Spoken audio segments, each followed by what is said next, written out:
ನಮಸ್ಕಾರ. ನೀವು ಇಂದಿಗೂ ನಿಮ್ಮ ಹಳೆಯ ಕಹಿ ನೆನಪುಗಳಿಗೆ ಅಂಟಿಕೊಂಡಿದ್ದೀರಾ?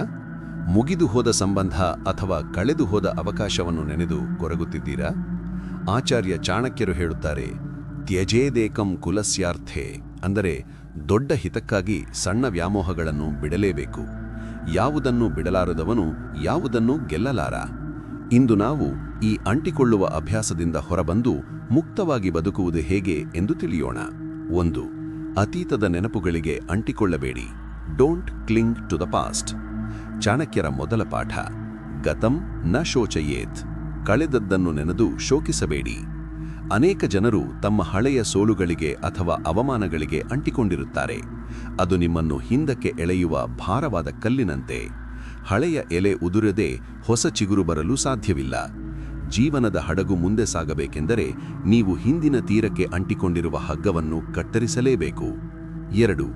ಜನರ ಮತ್ತು ಅಧಿಕಾರದ ವ್ಯಾಮೋಹ. Attachment to people and power. ಚಾಣಕ್ಯರು ಹೇಳುತ್ತಾರೆ, ಯಾರ ಮೇಲೂ ಅತಿಯಾಗಿ ಅವಲಂಬಿತರಾಗಬೇಡಿ. ಜನರು ಬರುತ್ತಾರೆ ಮತ್ತು ಹೋಗುತ್ತಾರೆ. ಇಂದು ನಿಮ್ಮ ಜೊತೆ ಇರುವವರು ನಾಳೆ ಇರುವುದಿಲ್ಲ ಎಂಬುದು ಪ್ರಕೃತಿಯ ನಿಯಮ. ಅಧಿಕಾರ ಮತ್ತು ಸಂಪತ್ತಿನ ಬಗ್ಗೆ ಅತಿಯಾದ ಅಂಟಿಕೊಳ್ಳುವಿಕೆ ನಿಮ್ಮಲ್ಲಿ ಭಯವನ್ನು ಹುಟ್ಟಿಸುತ್ತದೆ. ಚಾಣಕ್ಯನ ನೀತಿಯಂತೆ ಯಾವುದನ್ನು ಕಳೆದುಕೊಳ್ಳಲು ನೀವು ಸಿದ್ಧರಿರುತ್ತೀರೋ ಅದು ನಿಮಗೆ ಎಂದಿಗೂ ಭಯ ಹುಟ್ಟಿಸುವುದಿಲ್ಲ. ಎಲ್ಲದರ ನಡುವೆ ಇದ್ದು ಯಾವುದಕ್ಕೂ ಅಂಟಿಕೊಳ್ಳದವನೇ ನಿಜವಾದ ಜ್ಞಾನಿ.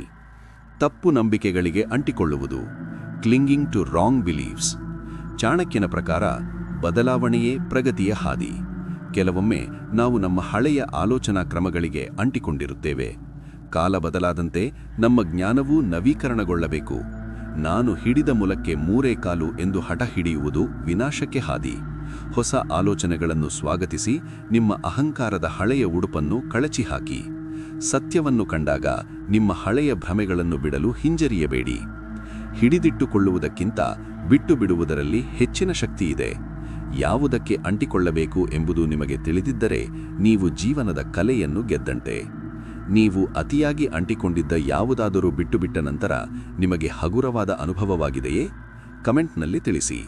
ಹಳೆಯ ಕಹಿಯಲ್ಲಿ ಮುಳುಗಿರುವ ನಿಮ್ಮ ಗೆಳೆಯರಿಗೆ ಈ ವಿಡಿಯೋ ಶೇರ್ ಮಾಡಿ ಅವರಿಗೆ ಹೊಸ ದಾರಿ ತೋರಿಸಿ. ಸಬ್ಸ್ಕ್ರೈಬ್ ಆಗಲು ಮರೆಯಬೇಡಿ. ಮುಕ್ತರಾಗಿ ಮುನ್ನಡೆಯಿರಿ. ಇದು ನಿಮ್ಮ ಚಾಣಕ್ಯ.